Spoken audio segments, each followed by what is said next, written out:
A paz do Senhor Jesus, amados.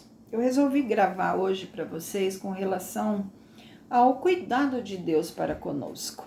Falar a respeito desse cuidado, porque quando nós olhamos para o Evangelho segundo nos escreveu João, nós vemos João falando o seguinte: porque Deus amou o mundo de tal maneira que nos deu seu Filho unigênito, para que todo aquele que nele crê não pereça, mas tenha vida eterna.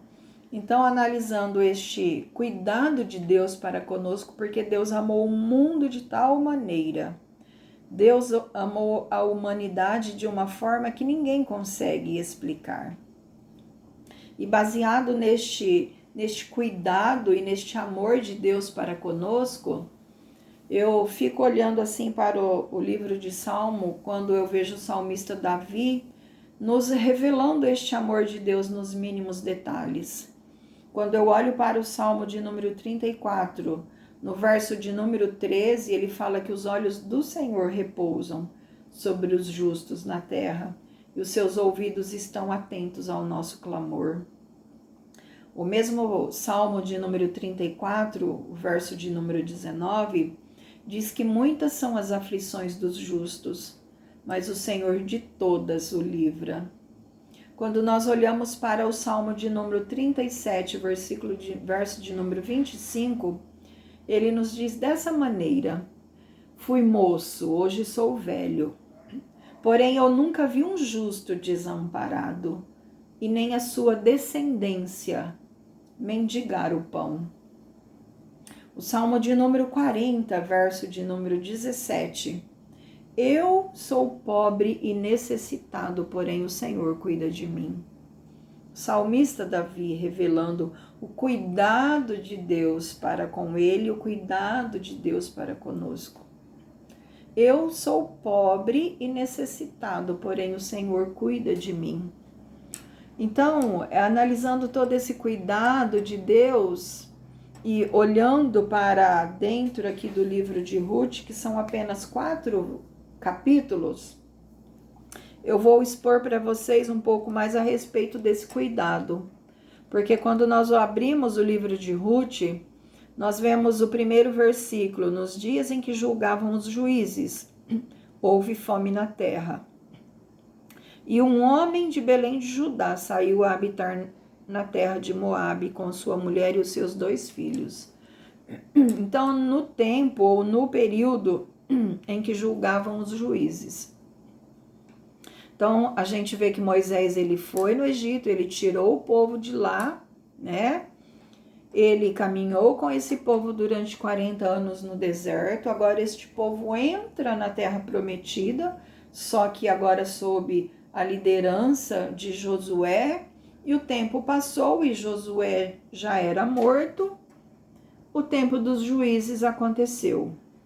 Um período onde houve uma grande apostasia em Israel, porque já não existia mais uma liderança, já não tinha mais ninguém à frente desse povo para os orientar. E foi um período em que Deus então levanta 12 homens para que sirva de juiz para com a nação. Eram períodos onde o povo, por ter se apostatado, né, da sua fé ou se desviado de Deus, então o Senhor deixava literalmente que o inimigo viesse, invadisse Israel e subjugassem a Israel ou oprimisse a Israel.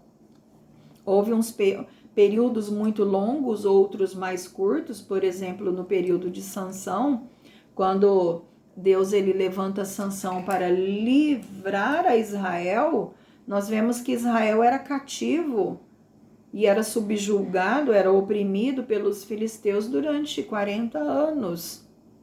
E ali Sansão, sendo um nazireu de Deus, ele não podia realizar tantas coisas. Ele não podia cortar os seus cabelos, ele não podia beber bebidas fortes, ele não podia casar com mulheres estrangeiras, ele não podia tocar o corpo morto de algum animal ou de alguém, de um homem. Mas a gente vê Sansão ele fazendo tudo ao contrário. Então houve esses períodos em que o povo se apostatou literalmente do Senhor. Foi para tão distante. Nós sabemos que quando a pessoa ela se desvia ou ela vai para longe da presença do Senhor, é só coisas ruins que acabam atraindo, né? Essa pessoa acaba atraindo somente coisas ruins para sua vida, como aconteceu com Israel. Período de Sansão, nós vemos o período de Gideão, quando Deus levanta Gideão, aquele varão valoroso. Israel estava sendo subjugado e oprimido pelos midianitas durante 7 anos. Se nós analisarmos, Israel ia para as montanhas fazer cavernas para se esconderem dos seus inimigos, porque o inimigo vinha literalmente com muita força. A Bíblia diz que subia ali os midianitas e eles vinham como gafanhotos sobre a face da terra, né? Eles vinham literalmente para destruir os midianitas, os amalequitas e todo o povo do Oriente subiam contra Israel para destruir o produto da terra. Eles não deixavam sustento algum, nem gado, nem ovelhas, nem nada. E eles subiam contra Israel como gafanhotos. Eles vinham com seus camelos, com seus gados, vinham com tendas, eles se acampavam em Israel para ficar ali por um tempo, para realmente roubar toda a produção agrícola, para levar embora tudo o que se havia plantado e colhido. Então, Israel ficou profundamente debilitado nessa época e houve uma extrema fome na terra. Quem sabe foi nesse tempo de Gideão em que se desenrolou a história de Ruth, de Noemi. E ali então agora a gente vê Elimeleque morava em Belém. Se nós pegarmos no original, essa palavra no hebraico Belém é Bethlehem, ou seja, casa do pão. Agora ele pega a sua família de dentro da casa do pão e ele sai, ele vai morar nas terras de Moabe. Ele vai para o Oriente, ele atravessa o Jordão e ele vai lá para Moabe, na terra do seu inimigo. Porque Moabe, quando a gente olha para toda a história, a gente sempre vê Moabe como sendo um inimigo de Israel. Agora eu fico imaginando, se não tem o pão na casa do pão, eu vou conseguir achar o pão na casa do inimigo? Então, será que houve uma orientação de Deus para este homem ir para a terra de Moabe? Será que não seria melhor ele ter ficado e ter buscado a orientação de Deus, buscado o favor de Deus, buscado a misericórdia de Deus? Mas agora então Elimeleque pega sua esposa, a Noemi, e seus 2 filhos, Quilion e Malom, e vai habitar na terra do inimigo, lá em Moabe. E quando eles chegam em Moabe, a Bíblia nos revela aqui que Elimeleque então morre, ficando Noemi com seus 2 filhos. E esses 2 filhos, eles acabam então contraindo matrimônio ali com 2 mulheres moabitas. Quilion casa com Orfa e Malom então acaba casando com Ruth. Os 2 filhos acabam então casando com mulheres moabitas. E aí toda a história vai se desenrolar, né? Dentro desse capítulo de número 1. Porque nós vamos ver que no capítulo de número 1, eles vão para as terras de Moabe. Acontece tudo isso de Elimeleque morrer, de ela ficar viúva ali com seus 2 filhos, e os 2 filhos casam, então, e eles ficam, depois que o pai morreu ali, ficaram ali quase 10 anos. Agora a Noemi, ela assenta no seu coração voltar para a terra de Israel, porque ela ouvira falar que Deus havia visitado o seu povo, né? Visitado o seu povo e dado a eles o pão.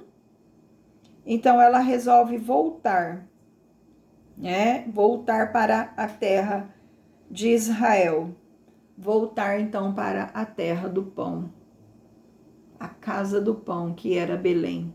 Então ela pega essas duas noras e ela começa a caminhar, e as duas vai com ela até determinado distância do caminho, e ali elas se abraçam e ali elas choram. A Noemi faz com que essas moças voltem o seu caminho, volte para a casa dos seus pais e fique por lá, porque Deus iria preparar marido para elas, porque ela, como sendo uma pessoa já de idade, não podia mais arrumar maridos para aquelas duas moças, por ela ser uma pessoa de idade, ainda que ela casasse naquele dia e ela gerasse um filho naquele dia, elas iam esperar essa criança crescer para que se tornasse novamente maridos delas?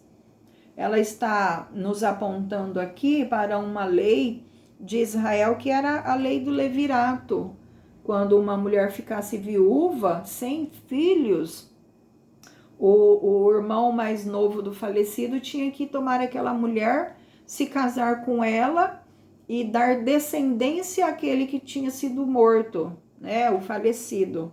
O primeiro filho que nascesse daquela relação, então era tido como filho daquele um que morreu. Agora então, ela dizendo que não era capaz de dar filhos a essas duas moças, então pediu para que elas voltassem para a terra dos seus pais.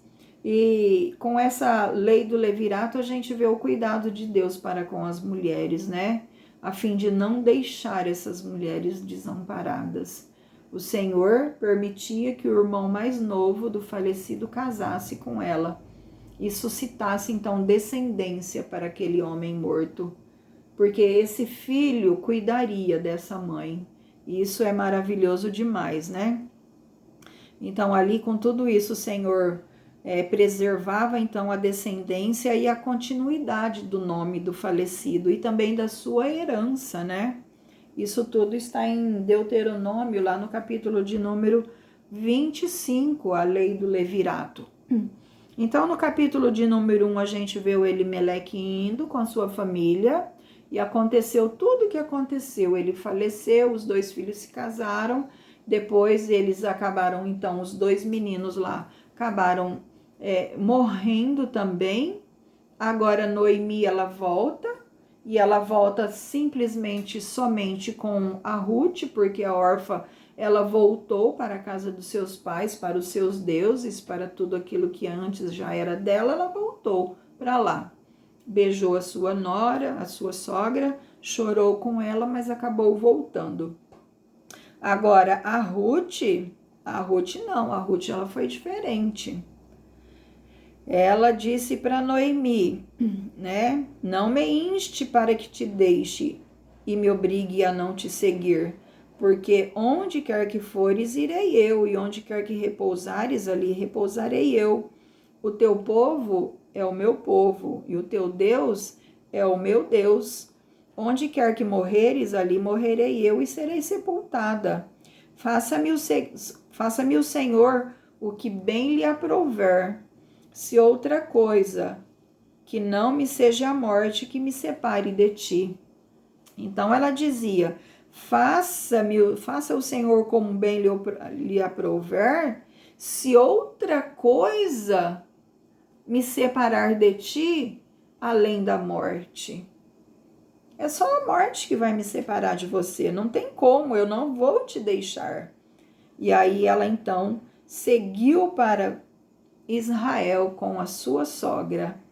E agora as duas então chegam à terra de Israel, chegam na cidade de Belém.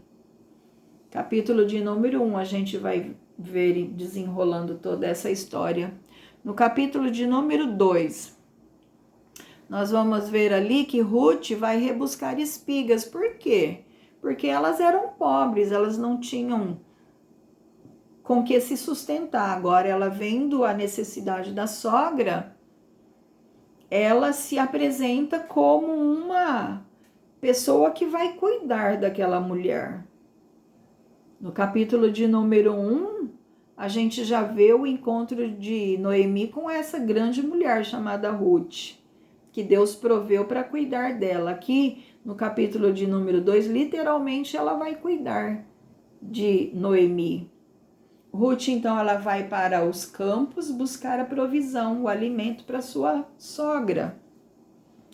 Porque nós vemos também na lei de Moisés que quando um proprietário ele semeasse as suas sementes no campo e ele fosse realizar a colheita, ele não podia fazer a colheita nos cantos dos campos. Tudo que houvesse nos cantos dos campos, eles não podiam recolher, eles não podiam colher.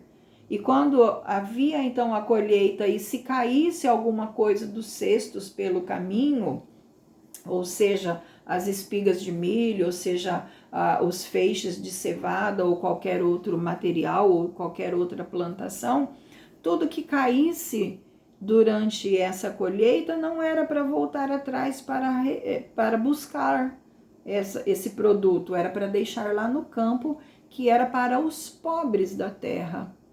Em tudo isso a gente vê o cuidado de Deus com o pobre e o necessitado.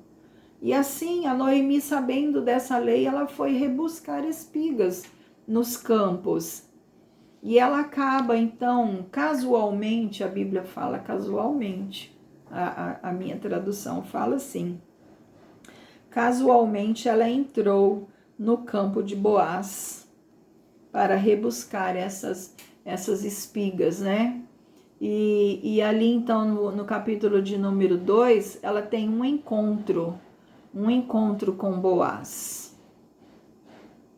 E a gente vê o cuidado que Boaz teve com ela, né? Em toda a situação. E aí faz a gente analisar todo esse cuidado.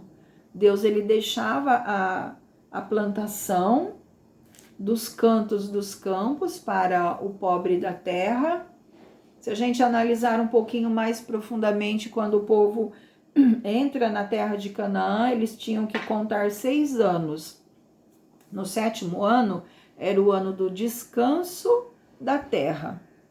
Nesse ano, ninguém podia produzir nada. Você não podia semear a tua semente e nem recolher a produção ali. Tinha que deixar a terra descansar. É certo que podia se alimentar do que estava no campo. Você só não podia efetuar a colheita, porque nesse tempo era o tempo do descanso da terra. Tudo que caísse da plantação no chão e não fosse pego, né, para o sustento do pobre, do órfão, do necessitado, da viúva, se não fosse pego esses produtos, ele ia acabar se decompondo, né? Ele ia apodrecer na terra, se decompor, e isso então produziria então nutrientes para a terra. Então serviria de reposição de nutrientes. E também teria o descanso do trabalhador, do escravo, né? Era um tempo de descanso para todos. Descanso da terra, descanso dos trabalhadores, era o ano do descanso. E sem ser também o ano sabático, a gente vê um outro período, que é o período do jubileu, o ano do jubileu, de 7 semanas inteiras. Então 7 vezes 7, 49. No 50º ano era o ano do descanso da terra, né? Por um período de 1 ano, a terra iria também descansar, de 50 em 50 anos. E caso a pessoa ficasse pobre, ela podia vender o direito da sua terra de produzir. Então vamos entender um pouquinho mais. Se a pessoa ela tivesse um campo, ela podia vender, é como arrendar a terra para alguém, né? A pessoa ela vem, ela compra das minhas mãos o direito de usufruir daquelas terras. Se tivesse mais perto do ano do jubileu, a terra deveria valer menos. Se ela tivesse mais longe do ano do jubileu, ela valeria mais, né? Então era assim que acontecia quanto ao ano do jubileu. Então, se ela ficasse pobre, ela precisasse vender as suas terras, ela venderia não a propriedade. A propriedade sempre seria dela. Então, o que ela acabava vendendo seriam, então, as colheitas, na verdade, né? Seria as colheitas. E no ano do jubileu, então, a gente vê o ideal de perdão das dívidas.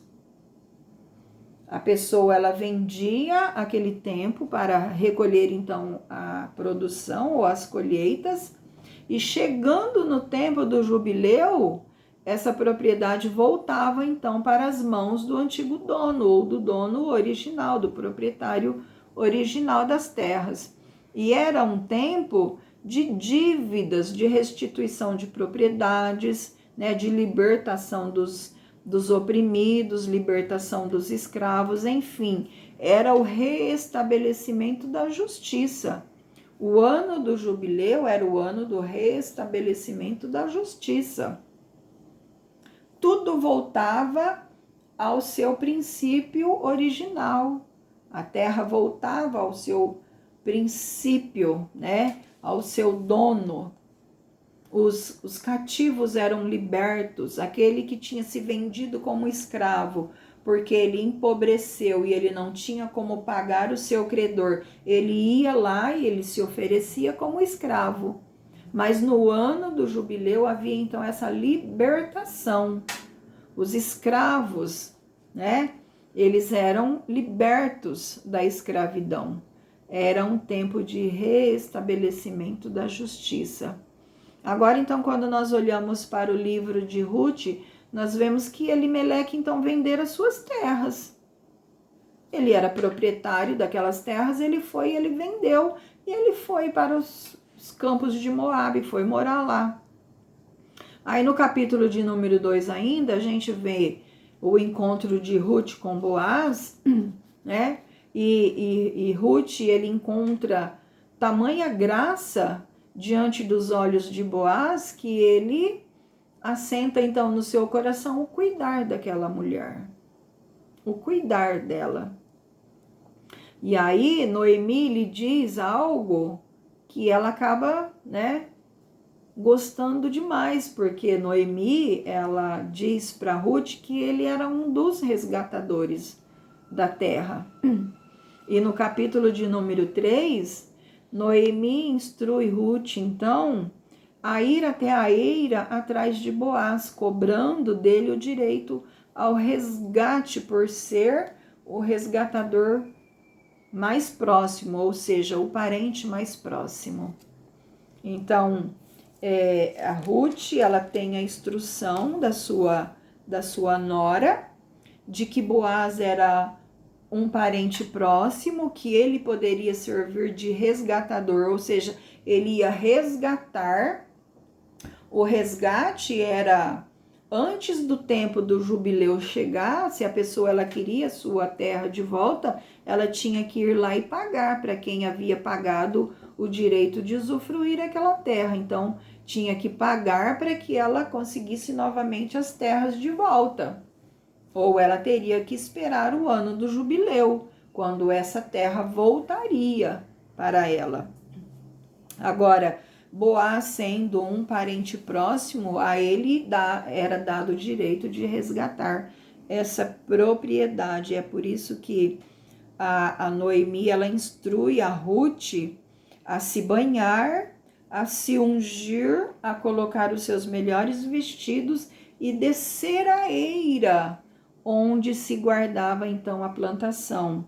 E lá na eira era para ela esperar Boaz dormir, secretamente ir até o lugar onde ele estava dormindo, descobrir-lhe os pés de Boaz, Muitos têm isso aqui como um sinal de submissão dela para com Boaz, porque ali ela se coloca como a sua serva. Então ela estava dizendo para Boaz que ela era submissa a ele. Então ela lhes descobriu os pés e deitou aos pés de Boaz. E ele, dormindo profundamente, a uma certa hora da noite, ele acordou. E ele acordou e ficou assustado quando ele viu aquela moça deitada a seus pés. Aí a Ruth, ela fala para Boaz: lança sobre mim a sua capa, porque você é o resgatador. E aí Boaz fala para ela: na minha frente há um outro, um parente mais próximo, um resgatador mais próximo. Se ele não te resgatar, eu te resgato. E prometeu a ela, em nome do Senhor, que se o tal resgatador mais próximo não resgatasse, ele iria resgatar. Então ela saiu dali com essa promessa. E ele proveu alimentos para que ela levasse para a sua sogra, Noemi. Em tudo isso nós vemos o cuidado de Deus. Agora ele fala para ela: abre a sua capa, com que se cobriu durante a noite, abre a sua capa e eu vou dar a provisão para que você leve para sua sogra. O cuidado de Boaz não foi só com a Ruth, o cuidado se estendeu à sogra dela também. Que homem especial, né? Que foi esse Boaz. Ele se preocupou com a sogra dela. E ela ali então amarrou todo aquele material que ele deu para a sogra, para a alimentação dela, e ela sai então carregando tudo aquilo. Na tradução King James, a King James na tradução atualizada, nos fala que a Ruth ela carregou cerca de 25 quilos de alimento nas costas para levar para sua sogra. 25 quilos. Será que nós aguentaríamos carregar 25 quilos nas costas para levar para a sogra? Meu Deus, que coisa tremenda, né? Que mulher especial. Que mulher batalhadora, mulher trabalhadora, uma mulher que não tinha tempo para se lançar em preguiça. Ela colocava a mão no arado e ela trabalhava realmente para o seu sustento e sustento da sua sogra. Boaz viu nela essa diferença. Que as pessoas consigam ver em nós essa diferença. De nós estendermos a mão, de nós corrermos atrás, de nós cuidarmos, de nós cercarmos, de nós protegermos. Que nós não tenhamos preguiça de trabalhar, que nós sejamos capazes de trazer o sustento para dentro da nossa casa, que nós sejamos capazes de cuidar do nosso lar com amor, né? A nós foi dada essa missão, que a gente consiga completar fielmente essa missão que o Senhor tem nos dado. E Ruth, por ser essa pessoa tão especial, ela encontrou o favor da sua sogra, que a levou novamente para a terra de Belém. Ela não era de Israel, mas ela foi. E lá ela encontrou o seu marido, porque nós vemos aqui que Boaz acaba resgatando a propriedade que foi de Elimeleque. Juntamente com esse resgate da propriedade, ele então resgata também, juntamente com a propriedade, ele resgata a Ruth e casa-se com a Ruth e suscita um descendente para Malom, que era filho de Ruth. Agora nós vamos ver aqui no último capítulo, nos últimos versículos, que Boaz casa com a Ruth, tem um filho, um filho chamado Obed, que foi pai de Jessé e avô de Davi. Obed foi avô de Davi, o rei Davi, o mesmo rei que eu estava falando para vocês no início, que nos revela todo esse cuidado de Deus. A Ruth, ela tem um filho agora, que se chama Obed, que foi pai de Jessé, que foi pai de Davi. Então Obed foi avô de Davi. Que coisa gloriosa. E agora aquela mulher que lá no início, ela estava pedindo para que as mulheres não chamassem ela de Noemi, porque Noemi era doce, mas a vida dela estava tão amarga, que era para chamar ela de Mara, que significa amarga. A mesma mulher que achava que Deus estava tratando ela com amargura tão grande, agora ela começa a sentir a doçura do seu nome se desenvolver literalmente na sua vida, porque agora ela toma o filho de Ruth nos seus braços, o Obed, o seu neto, e a Bíblia nos fala aqui que ela cuidou desse menino, ela tomou esse menino no colo, e ela cuidou desse menino como se fosse a mãe dele.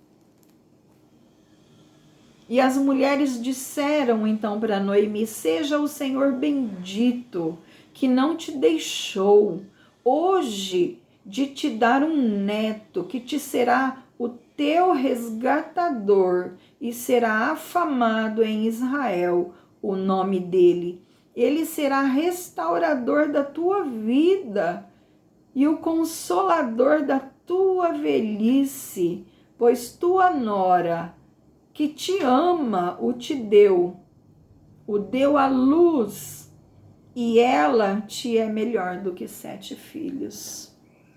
Olha como Deus, ele cuida nos mínimos detalhes, até que toda a bênção dele esteja nas nossas mãos. Já não é mais Mara, amarga, hoje tu és Noemi, como no início você era. No meio do caminho, alguma coisa se perdeu e você achou que era Mara. Mas mesmo se achando Mara, o Senhor estava cuidando das mínimas coisas, até que fez com que essa mulher concebesse e desse à luz a um filho. E esse neto foi o consolador da sua alma. E ela o tomou no colo e o criou como se fosse filho. Que nós venhamos a dar crédito a Deus diante de toda a palavra de cuidado que o Senhor nos dá. A fé é o firme fundamento das coisas que se esperam, a convicção dessas coisas que se esperam. Se nós esperamos por uma bênção, nós temos a certeza de que Deus, ele é poderoso para confirmar esta bênção nas nossas vidas. Então, somente que nós venhamos a dar crédito a Deus, a dar crédito, porque ele é fiel para cumprir o seu propósito nas nossas vidas.